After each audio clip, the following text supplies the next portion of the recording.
ನಮಸ್ಕಾರ, ನೀವು ನೋಡ್ತಿರೋದು ದೋ or die 24x7 Kannada news. ಕರ್ನಾಟಕದ ಪ್ರತಿಯೊಂದು ಪ್ರಮುಖ ಸುದ್ದಿ ಮೊದಲು ಮತ್ತು ನಿಖರವಾಗಿ ನಮ್ಮೊಂದಿಗೆ.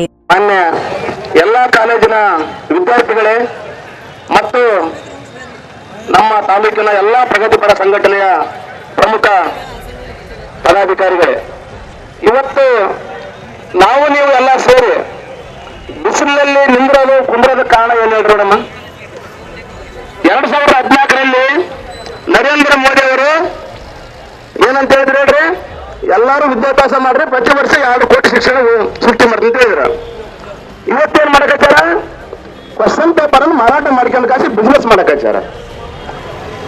ಇವತ್ತು ಎಂತ ಅಜ್ಞಾನಿ ಪ್ರಧಾನಮಂತ್ರಿ ಅಂತಂದ್ರ, ಕೊರೋನಾ ಸಮಯದಲ್ಲಿ ಗಂಟೆ ಬಾಳ್ಸ್ರಿ, ತಟ್ಟೆ ಬಾಳ್ಸ್ರಿ, ದೀಪ ಬೆಳಗ್ರಿ ಅಂತ ಹೇಳಿದ್ರು.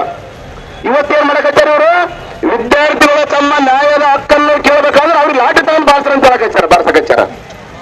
ಅಂದ್ರೆ ಎಂತ ನೀತಿ ಇದೆ. ಇವರು ಅಲ್ಲೇ ಲಾಠಿ ಚಾರ್ಜ್ ಮಾಡಿದಂತವ್ರು ಪೊಲೀಸರು ಅಂತ ಹೇಳಕ್ ಇಷ್ಟಪಡಲ್ಲ. ಯಾಕಂದ್ರೆ ಅವರು ಗುಂಡಾಗಳೇ, ಸರ್ಕಾರದ ಗುಂಡಾಗಳು ಅವ್ರು. ಯಾಕಂದ್ರೆ ಲಾಠಿಗೆ ಮಳೆಯನ್ನ ಪಡೆದುಕೊಂಡು ಯಾವುದೇ ನೇಮ್ ಲೇಬಲ್ ಇಲ್ಲ ಅವರಿಗೆ. ಡ್ರೆಸ್ ಇದೆ, ಕಾಕಿ ಡ್ರೆಸ್ ಇದೆ, ಮಿಲಿಟರಿ ಡ್ರೆಸ್ ಇದೆ, ಯಾವುದೇ ನೇಮ್ ಇರ್ತಕ್ಕಂಥ ಲೇಬಲ್ ಇಲ್ಲ. ಅಂತ ಗುಂಡಗಳನ್ನು ಕಳಿಸಿ ಹತ್ತಿಕ್ಕಂತ ಕೆಲಸವನ್ನ ಮಾಡಿದ್ದಾರೆ.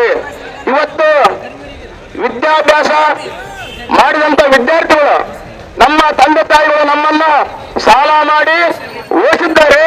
ಇವತ್ತು ನಾವು ಪಾಸ್ ಆಗ್ಬೇಕಂದ್ರೆ ಇವರು ಕಳ್ಳರು ನಮ್ಮ ಪ್ರಶ್ನೆ ಪತ್ರಿಕೆಯನ್ನು ಸೋರಿಕೆ ಮಾಡಿ ನಮಗೆ ನ್ಯಾಯ ದೊರಕಿಸಿಲ್ಲ. ಹಾಗಾಗಿ ನಾವು ಮನೆಗೆ ಹೋಗಿ ಏನಂತ ಹೇಳೋಣ, ನಮ್ಮ ಮನೆಯಲ್ಲಿ ತುಂಬಾ ಸಾಲ ಆಗಿದೆ ಅಂತೇಳಿ 26 ವಿದ್ಯಾರ್ಥಿಗಳು ಆತ್ಮಹತ್ಯೆ ಮಾಡಿಕೊಂಡು, ಆ ವಿದ್ಯಾರ್ಥಿಗಳ ಏನು ಆತ್ಮಹತ್ಯೆ ಮಾಡಿಕೊಂಡ ವಿದ್ಯಾರ್ಥಿಗಳ ಬೆಂಬಲಕ್ಕಾಗಿ ಅವರು ಸೂಕ್ತ ಪರಿಹಾರ ಕೊಡ್ರಿ, ಈ ನೀಟನ್ನು ಮುಂದೆ ರದ್ದುಪಡಿಸ್ರಿ, ಸೀಟನ್ನು ಜಾರಿ ಇದ್ದರೆ ನಮಗೆ ನ್ಯಾಯ ತರಿಸ್ರಿ ಅಂತ ಹೇಳಿ ಕೇಳಿಸಿ ಅಲ್ಲಿನ ವಿದ್ಯಾರ್ಥಿಗಳು ಪ್ರತಿಭಟನೆ ಅವರಿಗೆ ತಾಲಿಬಾನ್ ಅಂತ ಹೇಳಿದ್ರು. ಇವರು ನಮ್ಮ ದೇಶದಲ್ಲ ಅಂತ ಹೇಳಿದ್ರು.